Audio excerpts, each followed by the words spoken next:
Blair Pester, welcome to Convos with Clenergy. Thank you. Thank you for having me. I can actually shake your hands. This How is the exciting. first time face to face I've done one of these things, so yeah, I'm pretty excited. Well, it's good to have you in our office doing it. It's good to be here Yeah. in sunny Sydney. First time out of Melbourne in 9 months for me, so Right. Well, how was getting on a plane? just the normal way, you know. Yeah. Except you got to wear a mask. They weren't Yeah. serving. They weren't serving alcohol for some reason. I don't know why, but Okay, apparently interesting. that. It's kind of the fun part. Yeah, because if I can get a glass of water, Yeah. I mean, if the reason is because they don't want people removing their masks or something, maybe I wasn't quite Yeah. sure. I didn't ask, but anyway, Well, I guess it's the new world we're living in. that's it. So. A new world order. We won't discuss that one today. We won't. Oh, okay, I'm going to change the We script. could. Hold on. Well, why don't we talk about you, mate? So, do you want to give the viewers a bit of info about your background and where you're at today? Okay, so I was I am a Kiwi, born in New Zealand, little town called Winaco. I came over here in the year 2000. Mm-hmm. My background is electronic engineering, Okay. and so I designed a taxi camera surveillance system while I was over in New Zealand, and my company got bought by a Canadian firm, and I got shipped here. Yeah, cool. And so I was working in electronics for quite a while with Siemens, Landers and Safer, and a few of the other big names designing and building electronic stuff. Mm-hmm. Rolled out some pretty cool stuff for So, a taxi camera surveillance system. yeah. How So did that come about? people were going missing over in Perth, and the assumption was that it was the taxi driver who was killing people, Right. and so Like a rogue serial killer taxi driver. yeah, or they something. caught him recently. And, Really? Yeah, and Wow. so what they did is they had this. They rolled in this law that all taxis had to either have the big plastic bubble or a security camera Yeah. on it, and I designed the security camera Okay. with a team of other engineers, and it seemed to nip that in the bud, which is nice. Yeah. And meant that I had to come over here and do cool stuff. Okay. And so you went from security to. How did you went? What was the journey from there into solar? Well, I went over to teach English for a while in a little hiatus Mhm. in Asia, and then I came back and went into building electronics on a contract basis. And after a while, I got sick of building landfill, and so I got tired of building stuff that had a shelf life of around 3 to 4 years, and so wanted to build something that would be beneficial for the environment. So it would have been 11, 12 years ago that I started working with Suntech as Okay. a distribution manager. Mm-hmm. And so I worked with them for three years, and felt much better about myself, selling at $1.60 odd a watt, Yeah. selling to improve the environment rather than have something that's going to be thrown away. Okay. And so when you were at Suntech, obviously your background was like electronic design, engineering, Yeah. sort of thing. Yes. So yes. was there much of that kind of work when you were at Suntech? Or No, not at all. Okay. No, I mean, I sort of, I was a pretty crappy engineer. I was lucky in most of the cases, so I could usually find the fault and design the solution quickly and efficiently. But if anyone actually told me to try and find deeper problems, I generally didn't know how to do it. Sure. But I did find that I was an engineer with personality, and so lent myself more towards sales. Yeah. And I really enjoy nurturing relationships, so it worked quite well for me. Yeah, it's a good combo. With Suntech, that was a distribution manager role, so I never had that direct relationship with the people as much. So I was dealing with the bigger distributors, and the manufacturer just had to be at the high-end negotiations and maybe do some training talks, etc. And so when I was approached to start Winaco, they gave me an opportunity to create a relationship at the front end. So I had relationships and set up my own warehousing, set up my own sales team, and engage the market directly. And I found that much better because I just didn't want to have heaps of people selling the same stuff in the same area. Yeah. Because you only get a race to the bottom when that occurs, and you don't really get to build solid relationships with the end customers if you're always one level away from them. Yeah. And so just having that potential to engage directly with them is better. It's much more fun. Yeah. Cool. And you get to pick a team. It's a bit like fantasy football.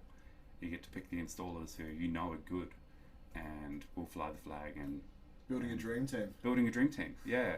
And I like that analogy. That's cool. Yeah. So there you go. That's where I'm at. And so, do you, in your current role?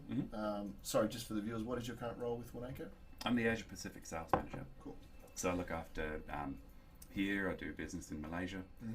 We run Australia as a profit centre so that we can coordinate those efforts. Yeah. And we pay tax in Australia. Okay. And so do you do any sort of technical, do you have any technical say with the design team? Do you sort of get in there and ruffle the feathers and say, oh, this is what we need, this is how it should be put together? Or? Yeah, I treat myself as a customer. Okay. And so I act as a representative of the market, and I want to make sure that my customers are happy. And so I'm constantly annoying them to get a higher power module, to maintain certain aspects that I really enjoy about the product, like the external L keys and the grooves that happen in the frame. These are aspects that I really enjoy, and I know that my customers enjoy, and so I push on that. It's quite cool. In fact, one of the things that we've developed fairly recently is in listening to the market. There was a discussion on Facebook recently. I was like, oh, it was a really good, interesting discussion as a manufacturer, because they were talking about having to go online and getting installation manuals because no one does it. And we get a lot of modules being mounted outside of clamping zones and a lot of installation challenges. And so what we did is we redesigned our boxes to suit the Australian market, where when you take the lid off the box, you've got the clamp zones on the side of the box, hidden under the covers. So everything else is nice and pretty.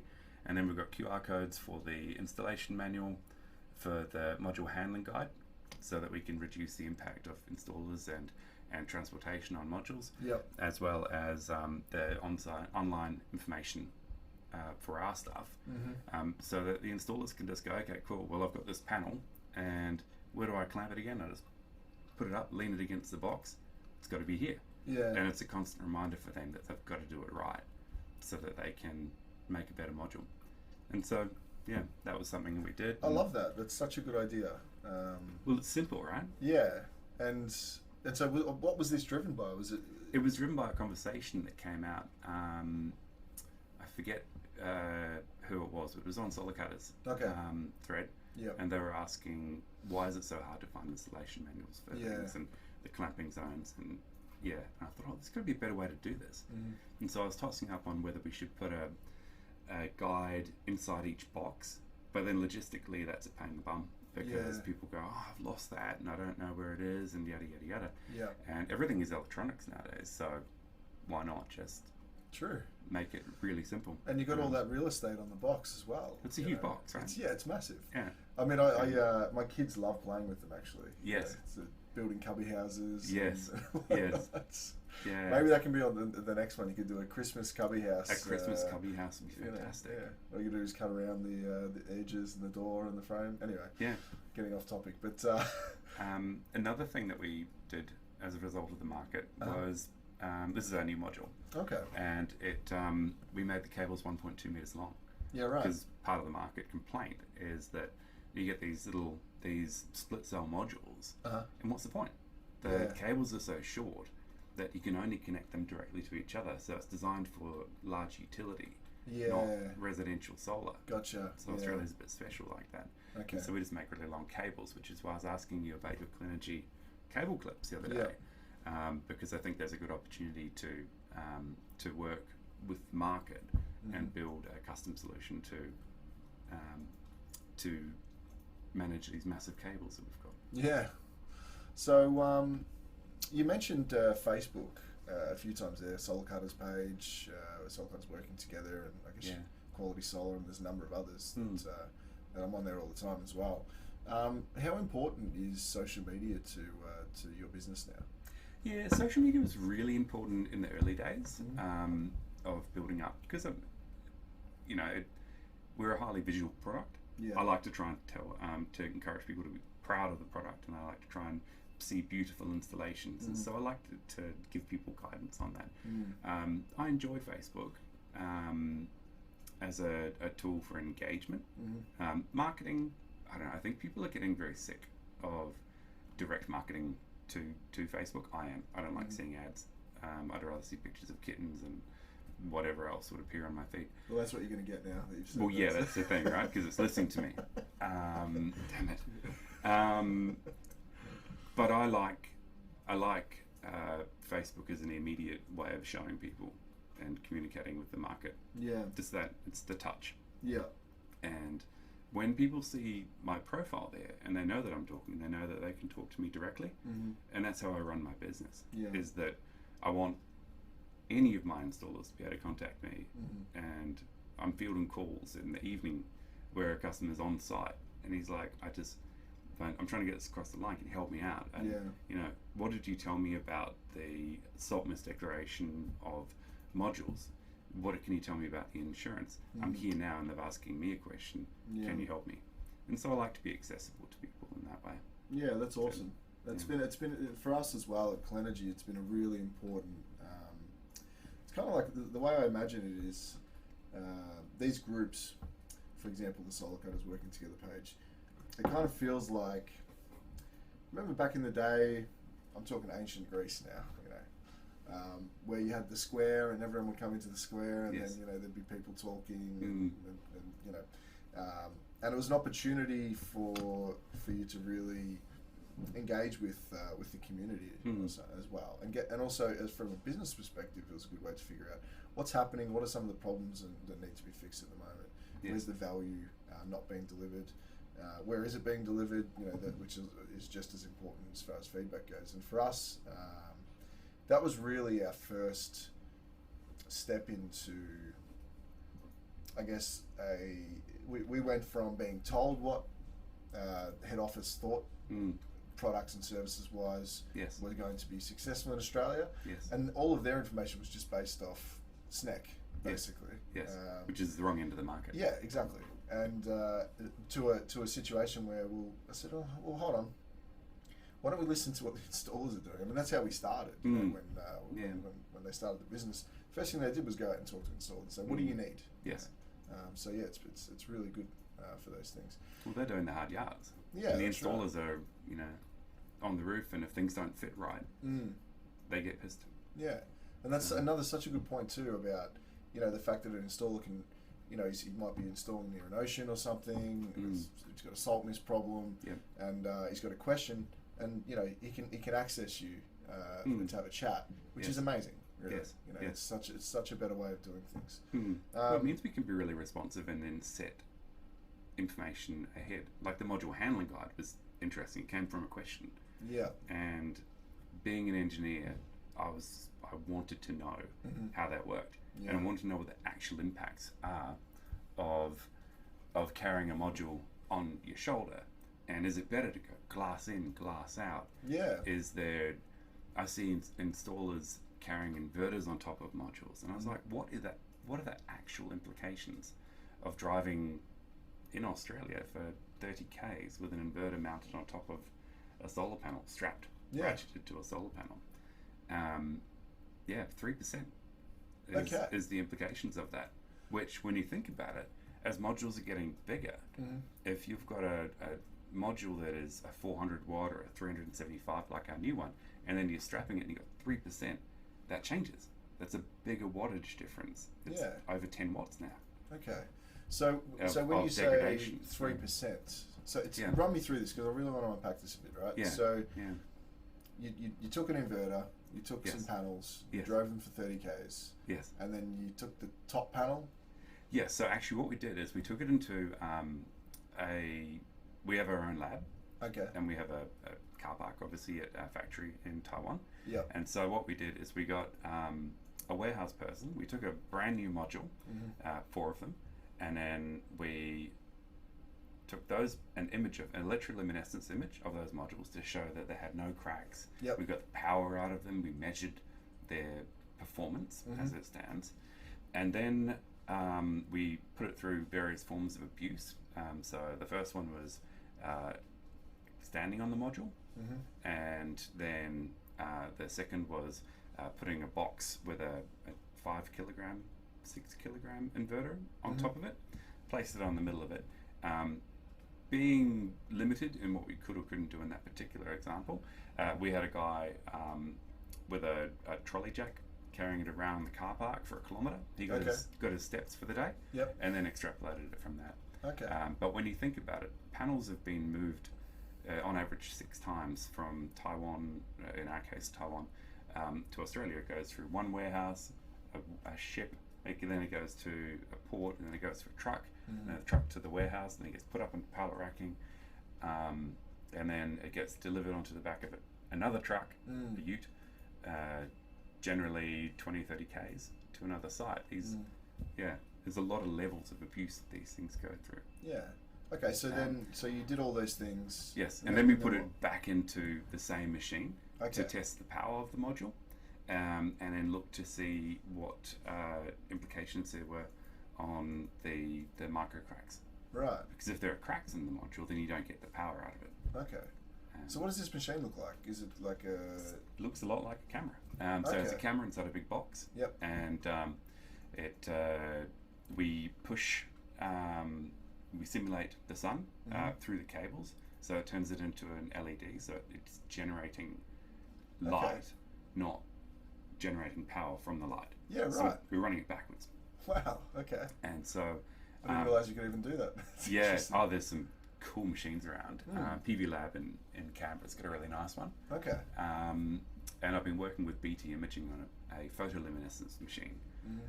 So they're in Alexandria. So we're going to be doing some fun tests in regards to mounting modules off center, and seeing what the implications are of the power of making the traditional springboard.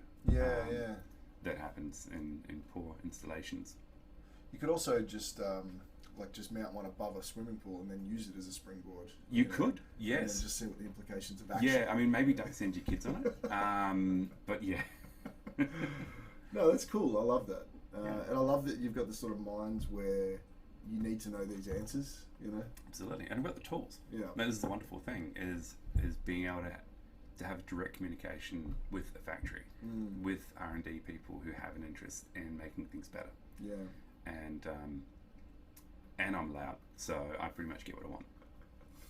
That always helps, I think. Yeah, absolutely. Okay. But yes, listen to your installers is super important. 100%. Because they will tell you what they need. Yeah. Yeah. Yeah, you just have to listen, really. Yep. Which can be difficult. At times. And then you've got to be able to ascertain, because there's differing opinions too, obviously, right? Yes. So you've got to be able to figure out, okay, which opinion do we take here? You know? Yes.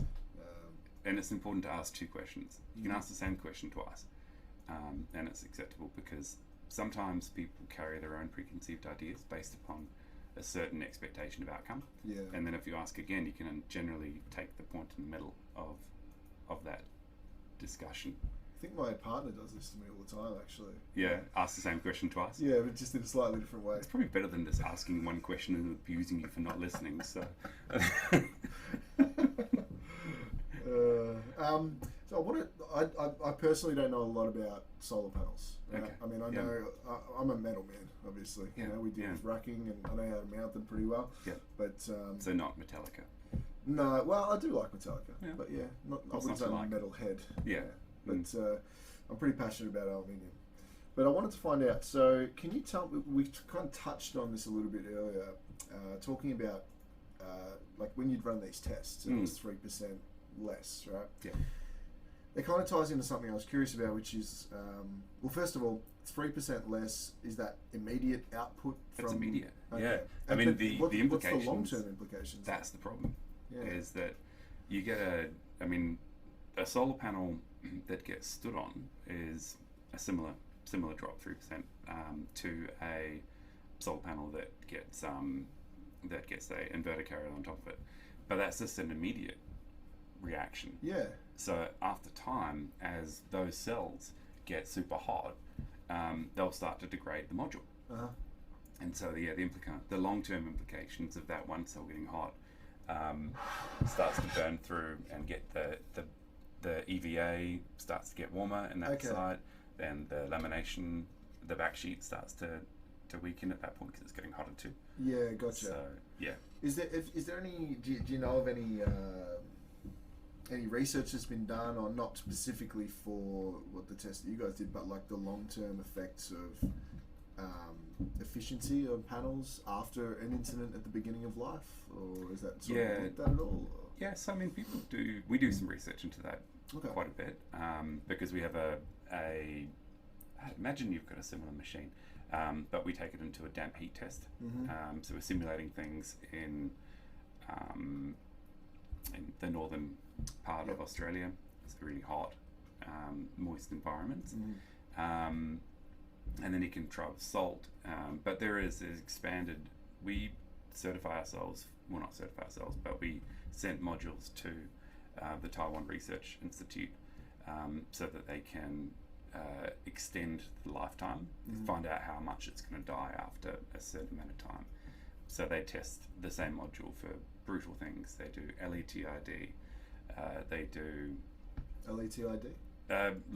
Light and temperature induced degradation. Okay.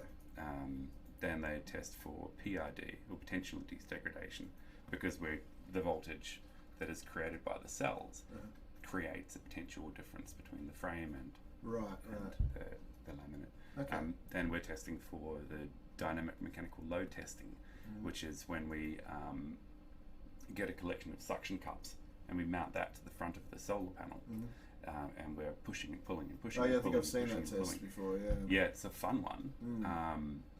And our modules have to withstand, have a maximum amount of degradation after those tests, and also make sure that the cells and glass don't fall through the front of the module.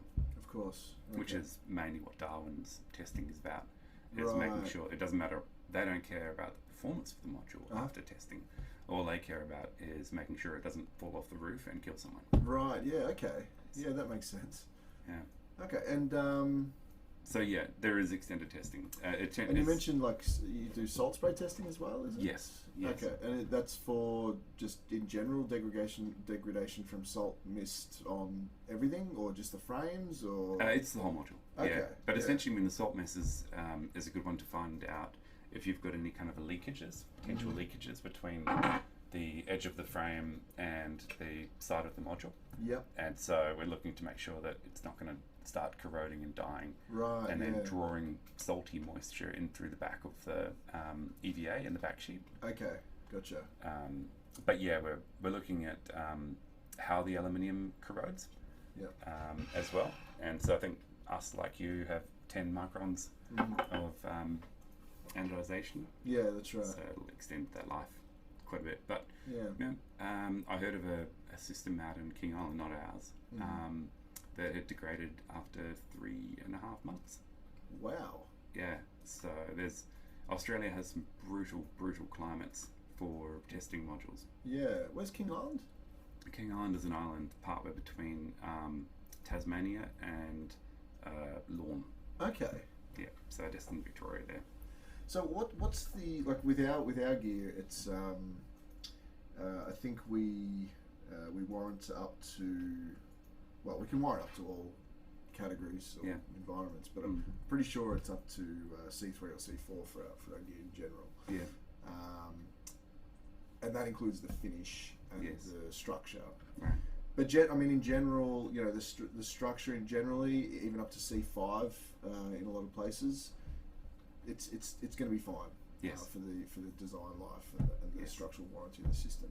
Is it similar with the solar panels? How does that work? Yeah. So this is an example of the internals of our modules. So we utilize a external L key in a WSP series.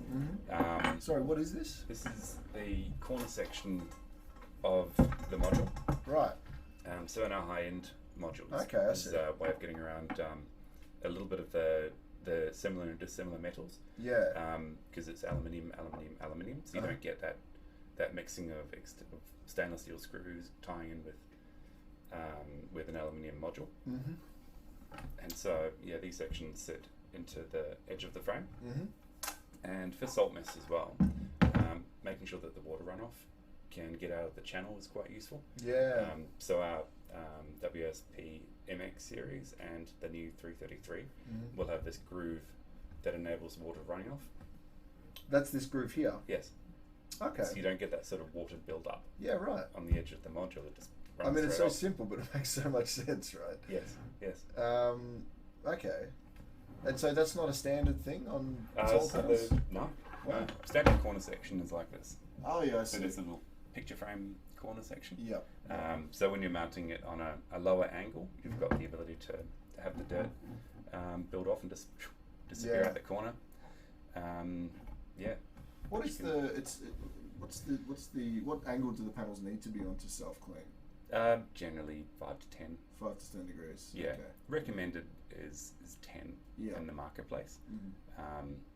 But a feature like this will help in making sure that water doesn't pool around the bottom edge of that module, because if it's pooling around there and you're using silicon, then it can actually start drawing moisture in through the middle of the laminate. Yeah. As the module starts to get older.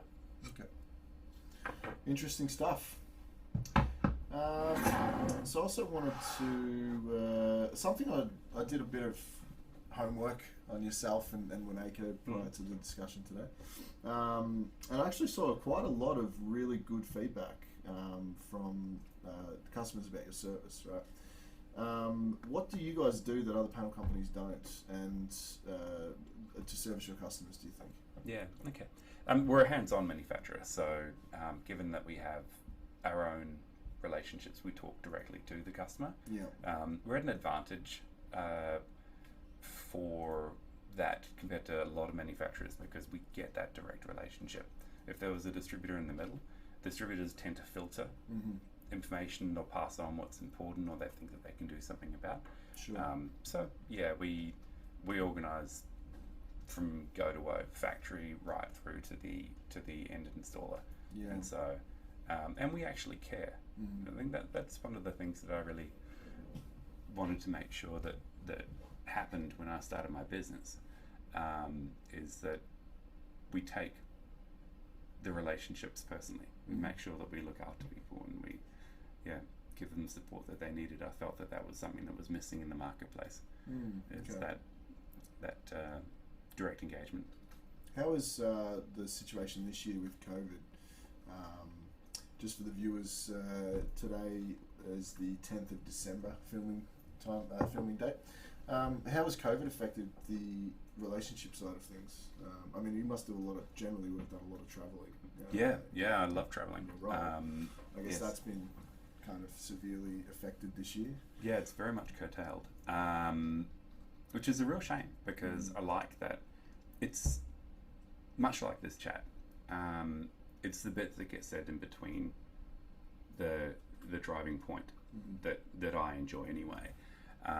So I mean, if I was calling you and I said, oh, how much is Clenergy racking? What's happening next? All right, yeah, cool, job done. It's very transactional. You finish the conversation and you move on. Yeah. But when you have an opportunity to sit in front of someone and have a chat, there are pregnant pauses and something else comes to mind. So I miss that.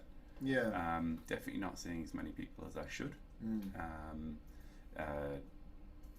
But now the borders are opening. We can hopefully get through that. What are do you guys, is your market in Australia generally all spread out, or have you got some states where it's more than others? Or how does that work? Fairly well spread. Okay. It's more spread for us than most people, because when I was setting up the entity, I chose people in Wollongong, Barrel, Melbourne, Country, Victoria. So we're massive supporters of SEA Vic and SEA New South Wales, because we like to make sure that we can communicate with people and separate people out so that they're not constantly fighting against each other to price. Okay, yeah. Yeah, No, that makes I haven't sense. quite answered your question on that, but No, that's right. but yeah, so I've given myself a disservice on that one, Yeah. in that I need to be in a state and then do like a week of travel to different locations because there's a long distance between them all. Yeah, that's true. And yeah, just touching back on the face-to-face stuff. I find that it is so important. I think when building trust as well. I think you can only take a relationship to a certain level over the phone or via email. I mean, email is poison to relationships, to be honest. It does, yeah, because it's just brutal. Yeah, and you miss, like, I myself am guilty of doing this as well, but I think people tend to misconstrue what's being said. Yes. And so yeah, I really don't like email for that reason. Yes. Phone's not too bad, but definitely the face-to-face thing is really important. And then also I think it helps when you have that trust with somebody. It also helps them to feel open, that they can really talk to you and get down to because everyone's gonna have problems, right? Yes. It's inevitable. There's gonna be problems, and it makes them feel way more comfortable that they can be open with you about those problems, and you can be open with them about your ability to fix those problems or not, or whatever. You know what I mean? Without, if you do it over email, the amount of times these things have blown up, because something was said and was misconstrued. But what are some of the for a solar panel manufacturer, what are some of the common problems that come up or complaints from customers, do you think?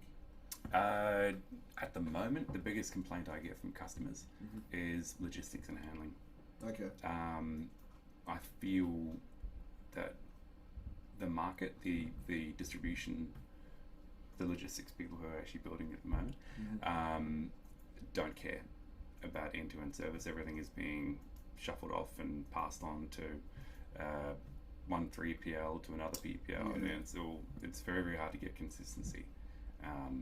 And so that's most of the issues that we get, is trucks too full, can't get it delivered, needs to get pumped out. And one of the things that people rely on us is that they want to make sure that because we're quite responsive, that we'll get them their product to meet a crane lift to get everything sorted at the same time. And it's all very chop. Yeah. So yeah, we have the same. I mean, that's a very especially at the moment with all the shipping issues that are going on. It's crazy. The containers are costing like 3 times as much as they were before. Yeah, it's and you can't book a vessel. Yeah, it's mental. I think it's due to, I posted a video. It was pretty poorly made. Was the animation and the God. I watched and I was like, I actually learned something from it. Good, right? educational, but really poorly made. Yeah. It was funny. I found it quite funny. But yeah, it seems like there's a shortage on containers. And it's just like how it's crazy how one little. I guess it's like the bullwhip effect, where a small, when you whip it, you do a bullwhip. You move your wrist this much, but by the time it gets to the end, it goes up and down by a meter or something, right? Yes. And so the smallest change, which in this case it seemed like was a reduction in demand. Yes. Which in turn meant less ships, going out, and then when demand increased, the way that they didn't increase the amount of ships that they needed in time, and it all just basically fell apart. At the same time, then you had strikes on the Sydney ports. And, it was such a mess. But it's everywhere. It's global. Yeah, I know. The main thing. And at one point, though, I think Sydney port was the worst port in the world as far as. Is that right? Yeah, as far as delays. Yeah. It may still be at the moment. Yeah, right. I'm not sure what's happening there, but yeah, it's definitely that's a very common challenge for us as well. Yes. Okay. Is there, and so logistics and delivery? Anything else that's a common, I guess, complaint or issue for solar panel manufacturers in general? Do you think? The change we're going through another change of technology. So part of the challenges that we're getting in the market is that that we're moving from littler cells here to larger cells, and so framing is getting bigger, and we are at the control of the silicon wafer manufacturers. If they increase the size of the cells, then we generally have to follow suit. Okay. So people are getting a little bit annoyed with the size of solar modules. We've kept to a 60 cell. That's been nice. We'll be bringing in a split cell module that's going to be slightly longer. Yep. The module creep is a problem that happens to people at the moment. Yeah. At the moment it's sort of up in the air about what's going to be the new length of rail. Yeah. Well, I mean, what's the new 4200 or 4400 now? 1034 is our module width that we're trying to get people used to. My feeling is that it's probably going to end up being 1.1. Okay. So slightly wider. Yeah. We've gone the other way in module sizing. So we've released both a 375 watt module that's coming in January, but then in March we're bringing in a stumpy module to try and help out the installer. Yeah, I'm not sure if it's the right word for it, but because modules are getting the stubby. Yeah, the stubby would be perfect. Modules are 1665 is our standard. Then the bigger ones are coming in at 1750. So an extra 10 centimeters in length. But what we've done is we've now made one that's smaller in length. So it's going to be a 333 watt module. Okay. And so is it still 60 cells? no, it's ever so slightly. No, it's going to be 128 cells. Okay. Split. Yeah. Okay. Yeah. Gotcha. And but it means that they can drop down to like 19 and a half, 19 kilograms. Yeah. So when you've got massive modules, you're going to get sick of installing them. Maybe having that slightly smaller one's going to be better.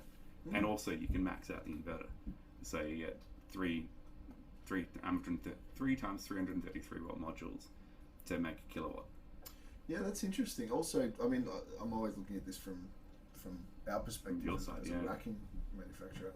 The longer the panel is, the more load you're putting on the framing, right? And so if you 21.5 kilograms is that's right. It's painful. And so, like for example, on a ground mount system or something, that might mean the difference of a metre in spacing or something between posts, which might mean a huge difference in like a reduction in costs, especially install costs as well. Absolutely. And nowadays I think that with the ground mount, we're getting into worse territory, a lot more rocks. Yeah. And the amount of holes that you have to drill and pile drive is going to make a big impact. Yeah, it does. It makes a huge impact on a project. I mean, a lot of projects have fallen over because of that reason. Yeah. They get to site and they just hit rock on every pile, basically. And it's demoralising. Yeah, definitely. Okay, I wanted to.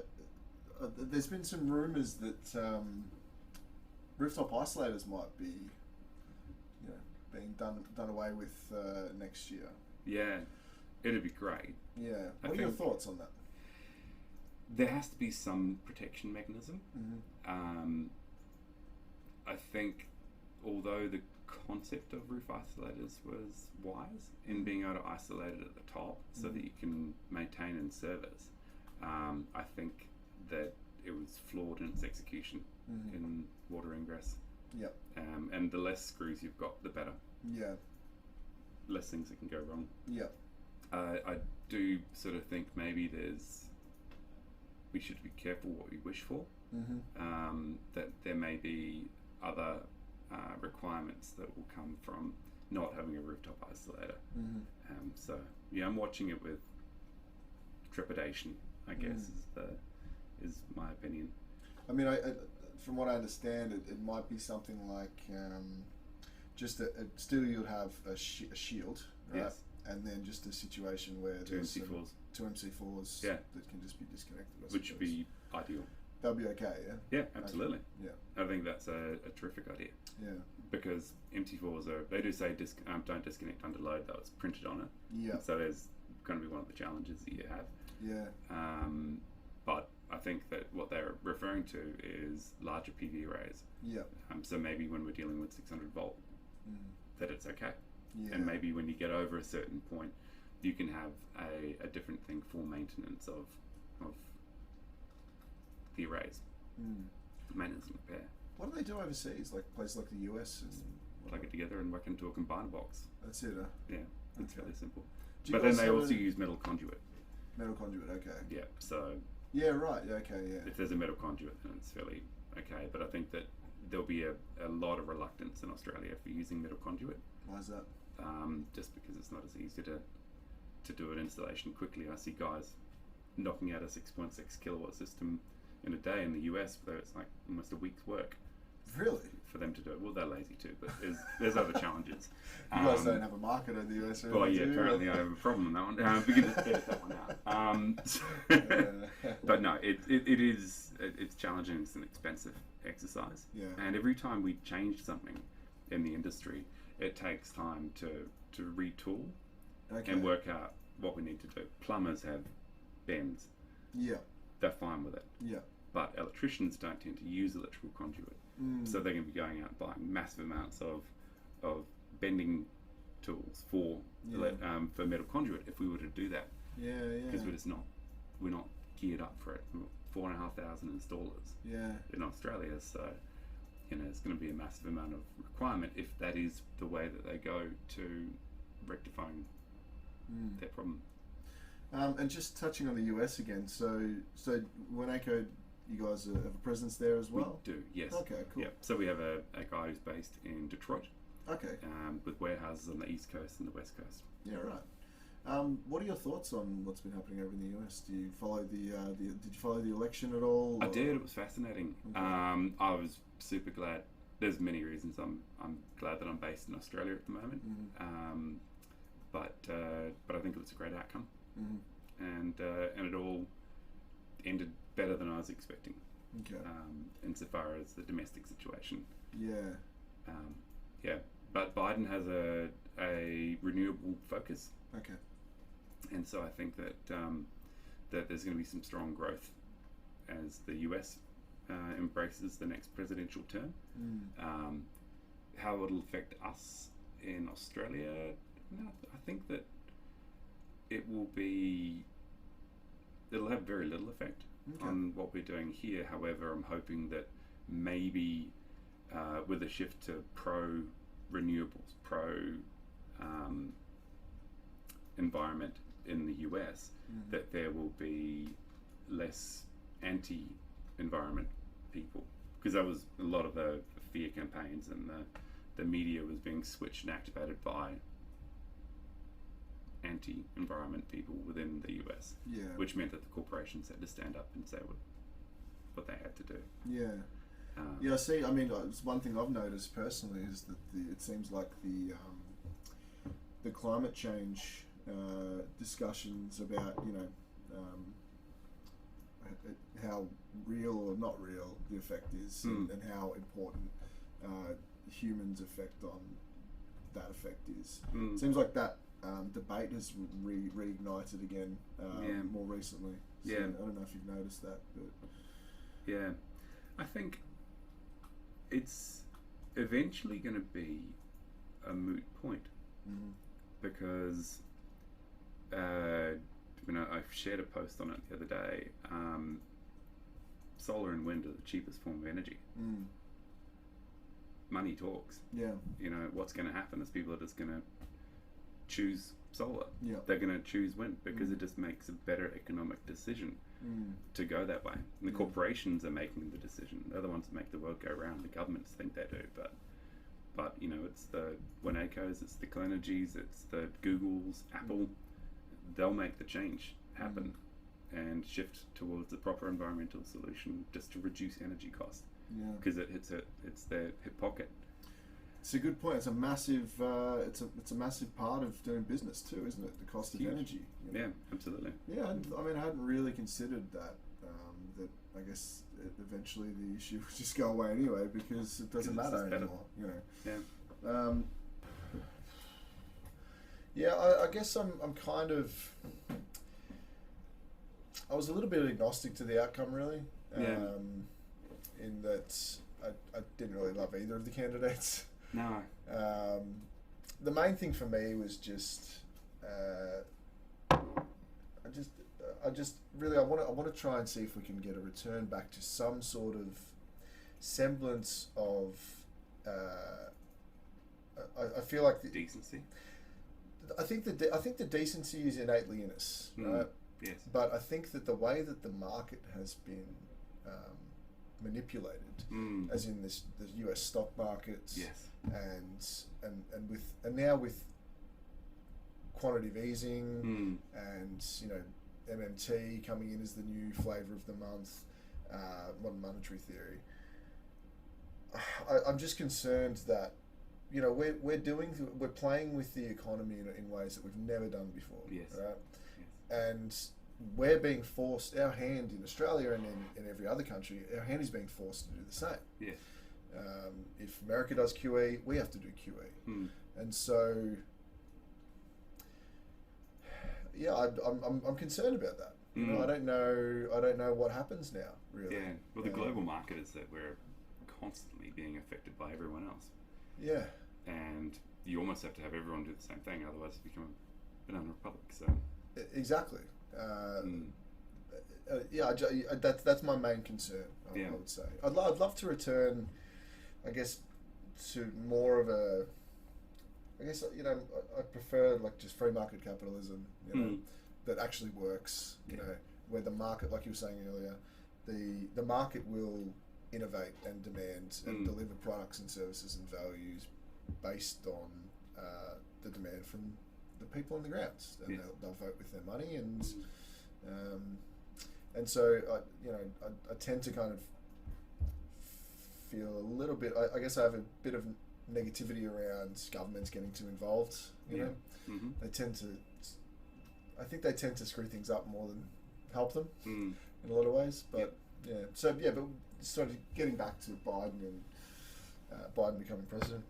I mean, I wish they had a better candidate. Yeah, I think Kamala's good. I think she's got something interesting, but I think that I find that whole system so weird.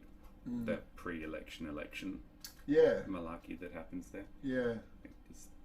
I find it all weird, really. Even the Australian system. I was learning about. I was looking into this a bill that was up for in the Senate. I think in Australia it was to do with bank bail-ins recently, which I think it was Senator Malcolm Roberts maybe was trying to get an amendment to this bill. I think. Basically, just adding pretty much a line that clearly states in this bill that banks cannot bail in, which is like like what happened with Greece, where basically the banks were able to take the money of the public. Yeah, right. Bail themselves in. Really. Yeah. And through that, I was having to learn all about how the Australian political system works and all this sort of stuff. Because I mean, I was never really interested in it. Yeah.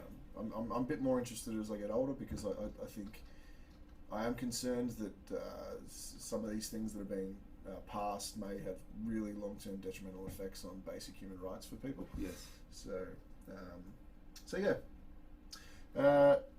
let's move on from politics. I mean, so it's a can of worms. Before I say I feel like we need a couple of martinis. Next time. Next time, yes. Well, the viewers don't know what time it is. Well, that's true. Yeah. How has the solar industry changed since you first started? So you came in I was building 2010 or something, or 2009. Okay. 2009, maybe 2008. God, time flies when you're having fun. It's been 9 years since I started Winaco. Yeah. Crazy. So I was building at Suntech. We didn't actually build them, obviously. But we were selling 165 watt modules. Everything in Australia was 1 kilowatt, 1.5 kilowatt systems. The average system nowadays is 7 or 8 kilowatts. Isn't that mental when you think about it, really? Absolutely. Yeah. Yeah, it just technology has come a long way. We've gotten a lot better at building a lot of things with increasing the throughput as well as learnings of what happens in those older cells. And yeah, I'm just constantly amazed at how buoyant this market is. Yeah. And I get people from call me, and I'm like, I don't know who you are. I used to know everyone in this market. But with 4,500 installers in Australia, there's a lot. Yeah. One of the things that's changed is when I was, it went through a phase with me when I was working in the early days. There was 1,500 PV manufacturers. Then there was 1,200 selling in the Australian market. 1,200 PV manufacturers. Yes. Was selling into the Australian market. Yes. Yeah. So there's plenty more. That was Wow. just what we saw. The brands. That's a lot. It was crazy. Yeah. And then I think that we're down to 100 on the CEC list at the moment. Okay. But for a while it cut down. There was an adjustment that happened that got rid of a lot. What was that? So the adjustment was they changed how many modules you can register. Okay. To reduce the scatter effect that happens on PV modules. So like Right. historically I would just go, okay, well I'm selling a WST 310 and then you get to scan it up by 5 watt increments. Yeah. And down by 5 watt increments. So the IEC, the International Testing Standard, changed to reduce how many modules you can have on a certificate. Okay. And then the CEC followed that and then said in order to clean it up as well, we want to have only 20 modules per application, so that you have to choose what you're going to bring into the Australian market. Right. And rather than just bring everything. rather than just bring everything into Australia. Yeah. So whatever's cheap, because there's a Okay. whole range of product that you can bring. So that helped to, but that wouldn't have reduced the amount of manufacturers. Oh no, manufacturers just went bankrupt. Okay. Like it was a bloodbath Wow. in the market. Yeah. What was the 2017? The CEC introduced random spot testing of PV panels. Yes. What's that all about? Yeah. So there was a few manufacturers that maybe weren't taking responsibility for the power classes that they were bringing in. Okay. The installers were suspicious Yeah. of rebadging Okay. of lower tier product. Right. And so they started doing some spot checks to see whether the modules, fresh modules out of the box, were meeting the power classes that they said they were going to do. Okay. And so yeah, they checked. Okay. So the spot testing is done not on the roof. It's done. No, Okay. before it even happened. So Right, an installer right. would they just give certain installers a call and say, hey, buy this module. Yeah. This module, this module, this module, and start collecting them. Mhm. And then after they collect them, they package them up nicely and they send them to somewhere like the CSIRO in Yep. Newcastle or PV Lab in Canberra, and then check to see whether the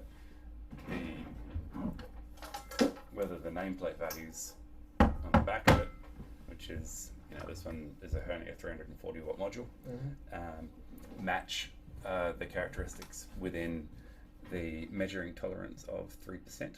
Okay. And so, so there's a measurement tolerance here of 3%.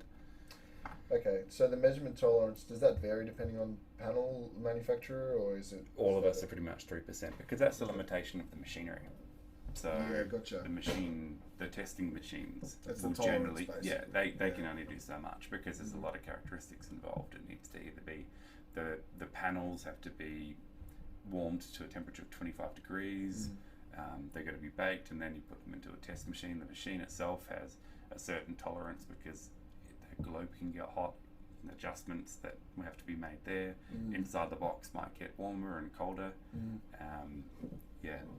There's a lot of independent wheels that can interact with. Okay, cool. Yeah. Look, that's all the questions I have for you today, but I've got two more. Okay, sure. So I do ask these two questions sometimes to the guests. So the first one is, what book changed your life? Simon Sinek. Okay, yeah, I'm familiar with him. And what was the book? It was about the why. The Why, that's right. Yeah, Yes. Find Your Why. Yes. Okay. Yeah. Yes. Yeah, I've read that book, I think, a few years ago. Yes. Yeah, our ops manager is a really massive Simon Sinek fan. Yeah, never subscribe to his mailing list. You would just get constantly berated.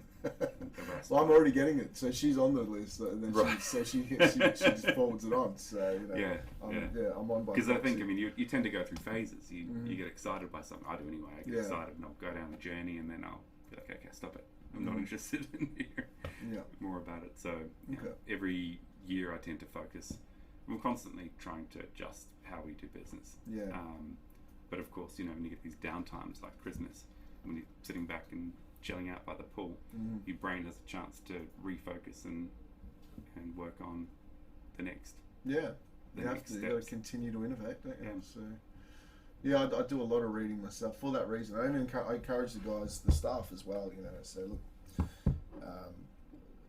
we don't really micromanage it, Clenergy. So everyone's got a key task that they should perform, and how many hours in the day it takes to perform that task is irrelevant. Yes.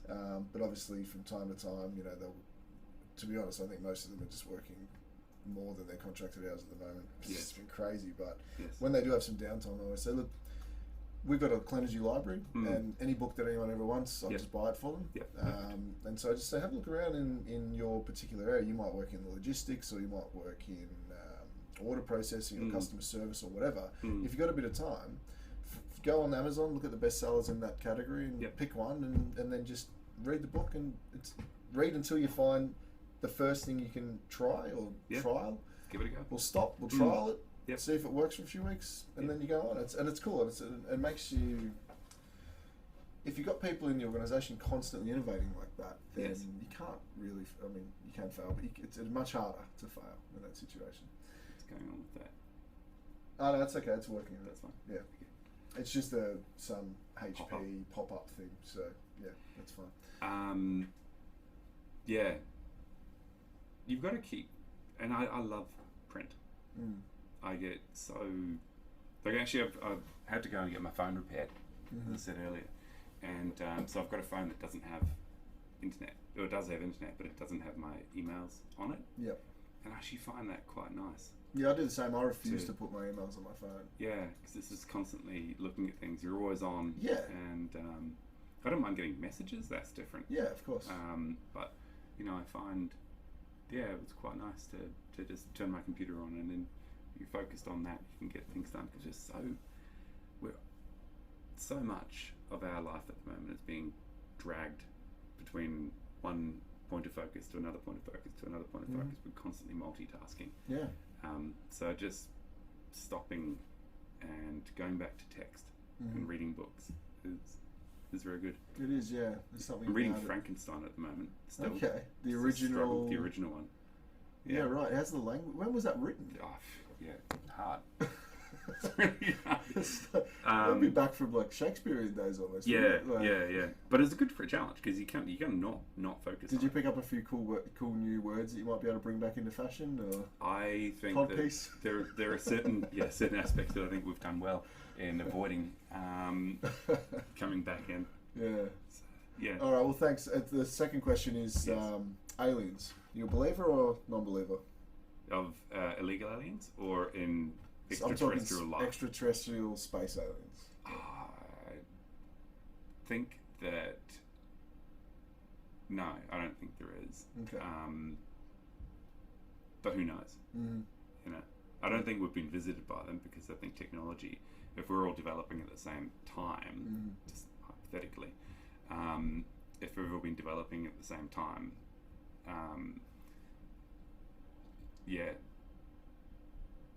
nah, I don't think so. Okay, cool. You?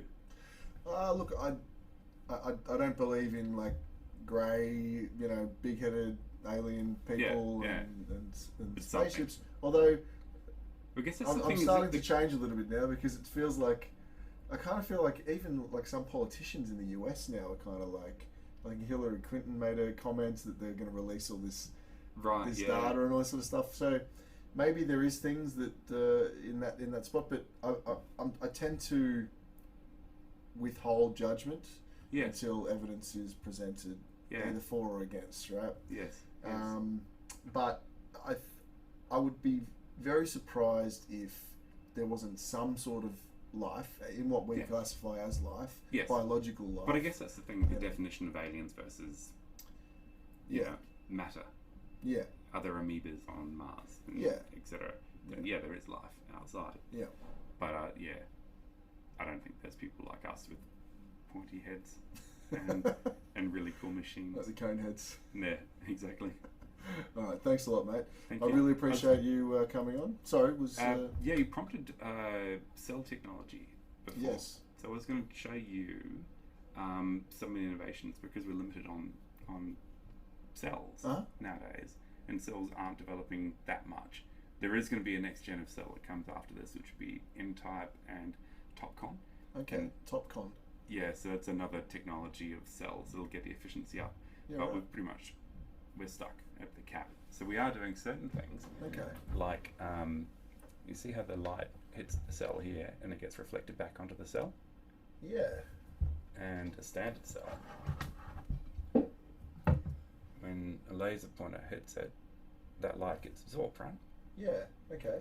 So this is going to be happening as an innovation in the market, that you get a lot more of this. Yeah, and you can right. get an extra, 0.5% of a watt Okay. of all of that light that hits the cell.